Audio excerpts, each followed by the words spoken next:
Hello, guys, and welcome to another episode of the Gentlemanly Podcast with me, Troy Francis, once again coming at you from the rather luxurious surroundings of a private members club in central London. If you don't know me, I am a content creator, writer, dating coach, and I've been helping guys for over a decade with their personal lives, their personal relationships, romantic relationships, and so on and so forth, and making loads of content about it, traveling the world, doing this stuff all over the world, from Bogota to Moscow to Kiev to Paris to Milan, pretty much everywhere you can think of.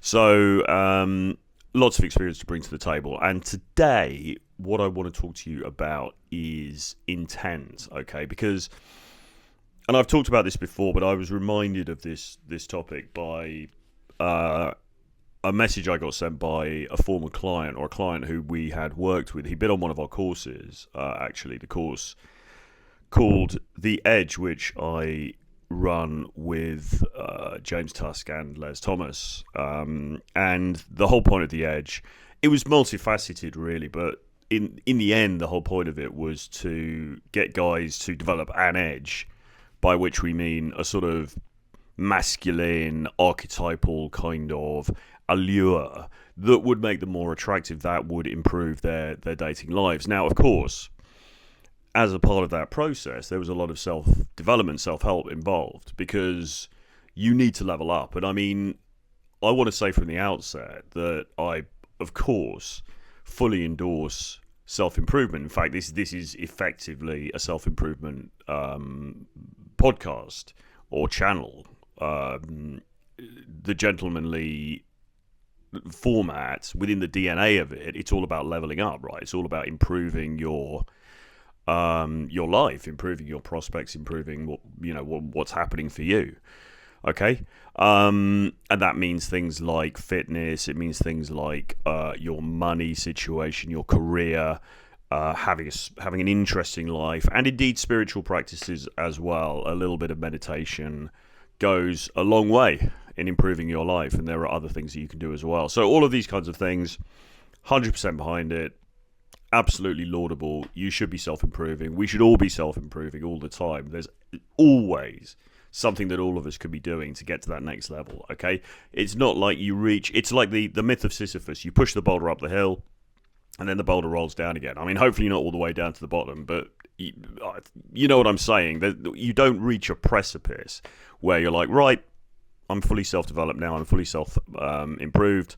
I could just sit here and job done. That's it for the rest of my life. It's just not like that, because new challenges are going to come up, new aspirations are going to come up, or hopefully they are. New ambitions are going to come up. You're going to want to do new things. You're going to want to improve yourself. You know, there's always more to learn. There's always more to read. There's always more to discover. There's always more countries to go to. There's more. I mean, there's just so many things, right? So self-development is admirable, and it is necessary, and it is absolutely something that you should be doing. However, if you come and enroll on a course where the purpose of that course ultimately is about having a better romantic life, having a better dating life, and you don't take action on the central thing, which is really social skills and becoming better socially, becoming more flirtatious, having more of a romantic sexual sort of edge to you, more energy to you in that sense, you've kind of wasted your time. Not entirely, because you may have got some other peripheral things out of it. But we've had this I've had a couple of clients actually that this has happened with, where they've contacted me sometime afterwards, and they've said, "Hey Troy, listen, I got so much out of that program." And you say, "What?" And they say, "Well, I've doubled my income. I've done some really, really big real estate deals. I've managed to get a better apartment. This guy was talking about how he's found a great new hairdresser." And it's like, okay, fine. Well, that's all very nice, but have you spoken to any members of the opposite sex? Have you dated anybody? Have you have you even increased your social circle? Have you pushed yourself out of your comfort zone? It's great that you found a new hairdresser. I'm sure that's wonderful. I'm sure he's going to make you look very, very lovely, and maybe give you a bit of a head massage at the end of the session and whatever. But when you came in, was that what you were looking for? No. What you were looking for, the reason that you signed up, because the carrot that we dangled, and this is, I say that, I mean, this is not deliberate as a sort of a sales strategy, but the reality is that for most dating coaches, the dating side of it, is the Trojan horse, really. And within that Trojan horse is the self-improvement, because what happens is guys come onto the program and then they realize, okay, so in order to have some success in this modern dating marketplace, what I need to do actually is level up. I also need to get good at the social skills. I also need to get good at the banter. I also need to improve my sense of humor. I need to improve my flirtatiousness. I need to show more intent. I need to show more masculinity, and so on and so forth. But equally, I also need to do the self-improvement stuff. So it's a little bit of a Trojan horse. But given that we're dangling this carrot of get better in the dating marketplace, and then, people sort of completely ignore that aspect of it and say, well, it's been really great anyway because I got X, Y, and Z. Okay, fine, I'm happy for you, but I'm also unhappy for you because it seems like you missed out on the central thing that you were actually looking for when you contacted us, okay? And the reason for that, you could blame us, and maybe, we should have been cracking the whip a little bit more, although with these particular guys, we absolutely did. You can take a horse to water, but you can't make it drink, as they say. And it's a bit of a wasted opportunity, okay? And this comes back to something I've said many times and other people have said as well, the point that Mark Manson said famously, the only real dating advice is self-improvement. And that's true to a point. But here's the thing. You are the product, all right?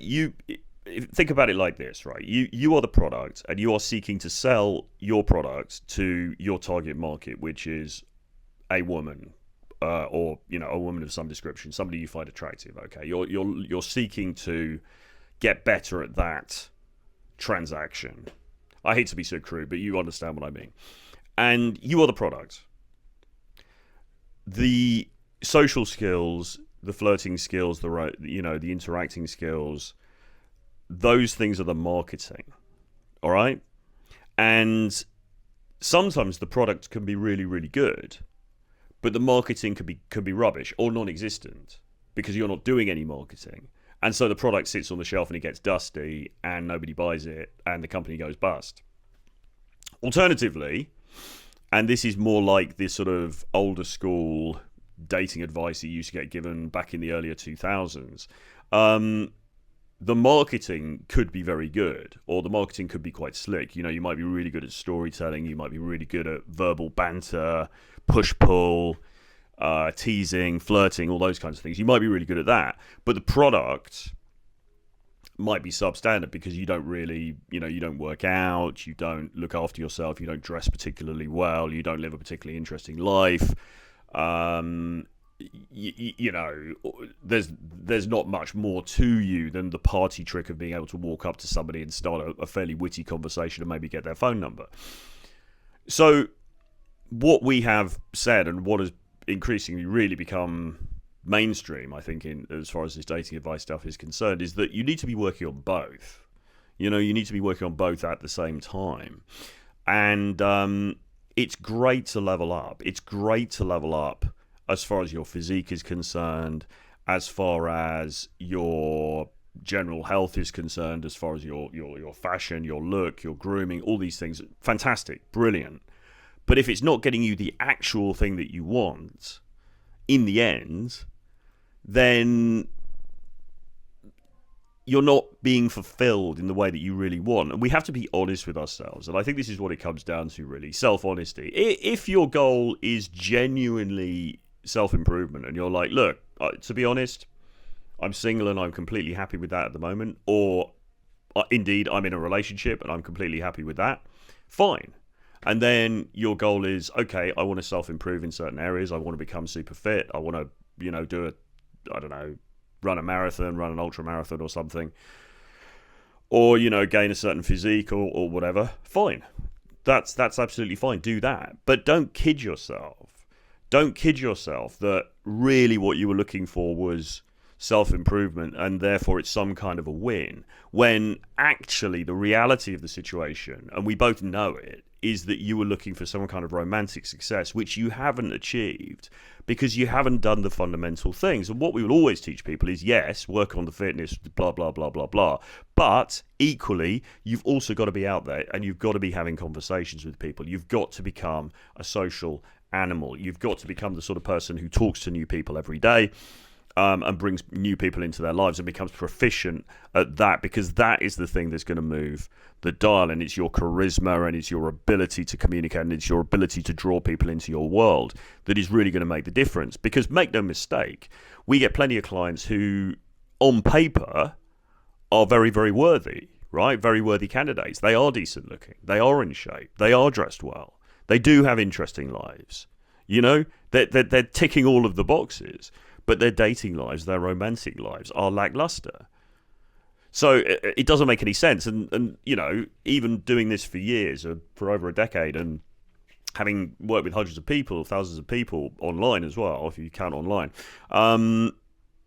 it's still a surprise sometimes. You know, we'll meet somebody and think, Jesus, I mean, this guy should be, having a great time. What's the problem here? Well, the problem is that the marketing side of the equation is just not good enough, or it's non-existent. You know, he's too shy, he's too dry, he's too literal, his emotional intelligence is not sufficient, he's not able to sort of be empathetic, he's not able to sort of bring the other person, bring the woman into his world, into his reality.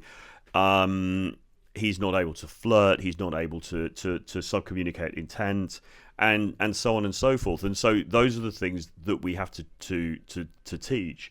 And again, you know, people will mistakenly think, well, because we think that it's exactly the same for women in terms of the way that they are attracted as it is for men, you know, so it's mainly about aesthetics and then maybe a little bit of sort of personality stuff on top, but not very much. So we think, okay, I'm going to go to the gym 15 times a week and I'm going to get absolutely ripped, and then, you know, the people are just going to come to me, no problem.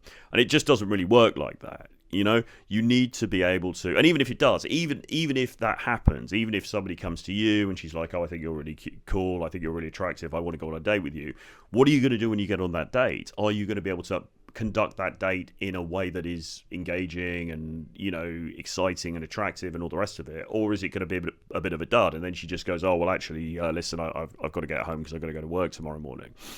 So you need to be working on both of the things at the same time. And if you're not working on the fundamental thing that is actually going to turn the dial, which is the social skills, which is the romantic skills, which is the flirting skills, then you have to ask yourself why you're not. And usually it comes down to one very simple component, which is fear. All right? It's fear that is holding you back. It's fear of rejection. It's fear of feeling bad about yourself in the moment because somebody has not accepted you. It's fear of social embarrassment, social ostracization, which isn't really a big problem anymore anyway, particularly if you live in a big city. And you're letting yourself down. And you're letting yourself down because your why isn't strong enough. You don't have strong enough motivation to do the things that you need to do. Because like in the famous scene in Fight Club with Tyler Durden, Brad Pitt, when he takes a gun and he says to the guy who's working as a waiter or something, and he says to the guy, what did you actually want to do? He wanted to be a vet. He wanted to be a veterinary surgeon. And he says, listen, if I'm going to come back here in 3 weeks' time, and if you're not on your way to becoming a vet, I'm going to shoot you, okay? You know that guy is going to do everything in his power to achieve his goal of becoming a vet, because he's now got a very strong why. He's going to basically get killed if he doesn't do that thing. So we are capable of so much more than we think. And David Goggins talks about this in his book. David Goggins talks about, you know, when you think you're absolutely full tilt, you're probably actually only using 40% of your capacity. All right. So there's so much more that you could be doing. And the reason you're not doing it is because you're frightened. That's kind of what it comes down to. We're trying to protect the little inner child inside, and we need to throw caution to the wind at some point.